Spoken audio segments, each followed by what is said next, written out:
Ano ang pinakamasadya nga imo na dumduman nga upod mo ko ga? Sang nagpasa ko form sa Kapso. Like, the night before, di ba nag-inaway ta, kaya hindi mo ko magpasugtan nga mag-transfer eskwelahan. But, kay para sa akon, you decided all my life, and that's the only time I decided for myself. So, muna, gin-push ko gid akon nga gusto, kag muna, gin-uplan mo ko pa-enroll, kag gin-support mo ko. Ano ang pinakamasubo ni mo nga nadumduman nga upod ako? Inang maghambal ka bala dira sa balay nga wala ka ginasuportahan sa gusto mo. Nak, sa minatuod lang, support ka gid namon since ang una. Ang kaisa, piling ko kabudlay man sang medyo mataas ang damo na hibalan nga bata. Pero despite por sa ginapakita mo ka hambal mo sa ano mo sa amon, malipayon gid kami kay nakabata kami sang pareho sa imo. Ano ang pinakamasubo nga imo na dumduman nga kaupod ako nak? Ang tuod, grade 2, results day sang first grading ranking. Second lang ko sa rank. And then after sina, wala mo gin sa pack 1 week. Kaya nag-second lang ko sa ranking. That's it. Ano ang imo na dumduman nga mga sala nakon sa imo gali? Yes. Siguro, wala ka kabalo, gina-pressure mo ko sa kada adlaw-adlaw. I push to be a class valedictorian sang elementary because you are very vocal nga gusto mo magkakapuyang nga class valedictorian. Para sa akon, it is nasala mo, guro, nga very vocal ka sa paghambal kung ano ang imo mga failures sa life. And ginapasa mo, inatanan mo nga failure sa akon. Gusto mo tanan ako mag-achieve sang mga bagay nga wala mo na-achieve. So, muna lang.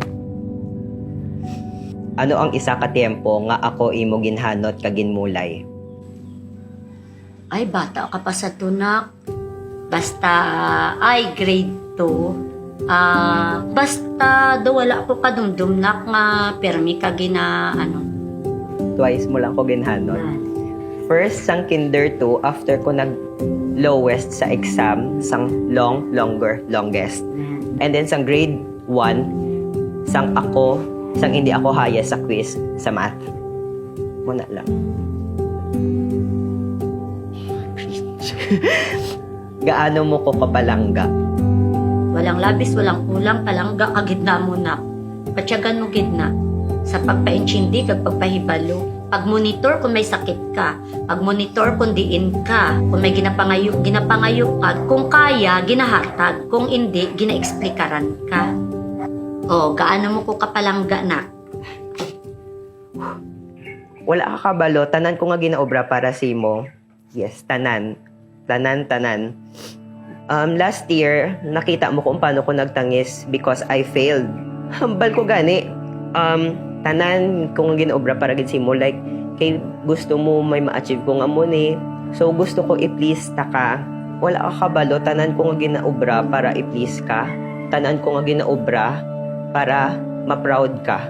Yun na.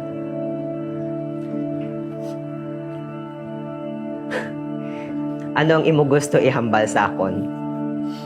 Maski, okay lang sa kung hindi ka mag-highest honor. Paipisan ako. Batyagan mo, ara ka lang sa piyang nga kwarto, maski ka katulog ka, ginamonitor ta ka, kay basi maghikog ka na, kay napilyo ka. Proud kami sa imo, balapon. Kag kung hindi mo na kaya, wala ka namin gina-persa. Damo na ta nalabot nga duwa. Okay na ko. Damo na ta na-achieve. Damo ka na natag sa akong nga enjoyment, happiness, damo na. Hindi lang mina lang guro ang wala ko mahabal sa imo, pero balaan mo man.